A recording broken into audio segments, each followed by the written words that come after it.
Police here have worked for years to build trust with residents, putting local needs ahead of federal immigration policy. They call it community policing. Critics say it gives sanctuary to lawbreakers. And like the 3rd, 4th, 5th graders up the street, every Tuesday they go swimming. Officers Matt Tomasic and Chato Villalobos make it clear, if you behave yourself, illegal is irrelevant. What's up, Sammy? How you been? Okay. All right. What are you guys doing? What are you waiting for? I'm patrolling an area where I grew up. All right, Sammy. All right. The people who are here know me, 3rd, 4th generation. Do they want to come over here? Well, when I used to walk down this street 25, 30 years ago, there was a group of men, nobody knew where they were from, looking for work, but there was also some people that were in that group of men that were getting drunk. And I'm this kid, you know, with $5 in his pocket, making the family run to the store to grab milk or a loaf of bread or something. It was scary. Migrant laborers hustling day work on street corners and in parking lots are highly visible in cities across America and a lightning rod for community complaints. In Kansas City, this liquor store parking lot by the railroad tracks was the gathering place.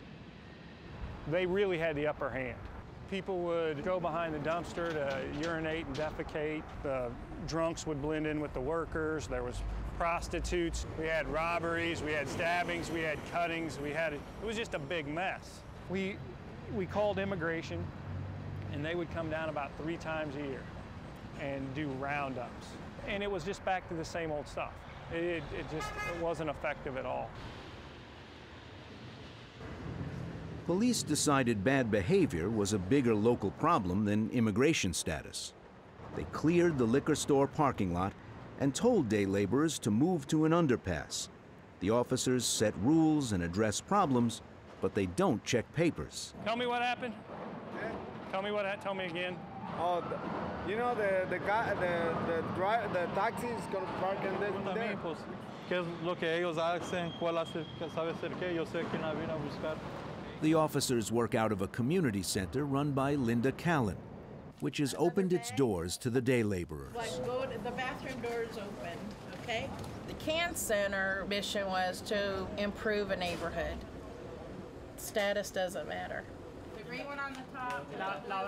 I can't fix comprehensive immigration reform, but what I'm charged with through our not-for-profit is to create a safe, healthy environment in the neighborhood. And in order to do that, we had to address the migrant day laborers. You know that guy with the hat?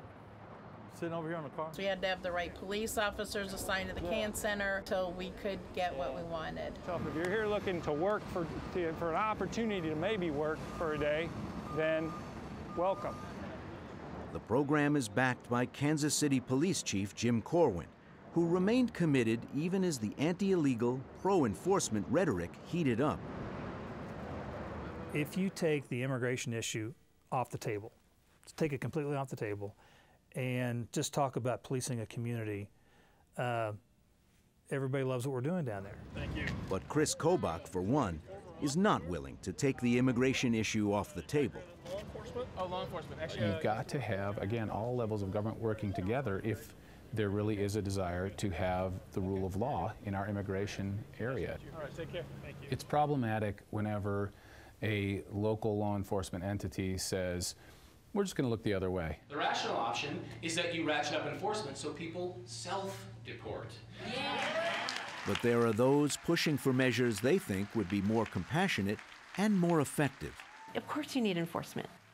Mary Giovanoli is with the Immigration Policy Center.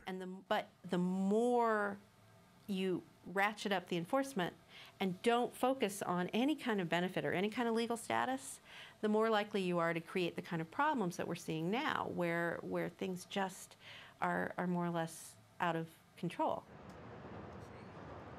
I know that over here we are safe because we got those police officers here, and we got a place to use the bathroom. We got a kitchen to sometimes get breakfast, you know. For a lot of them, it is home, and they'll tell you that. They are an integral part of the neighborhood. A lot of the long-term, multi-generational residents, their uncles, their grandfathers stood on that corner. That's part of their common history. We get occasionally death threats.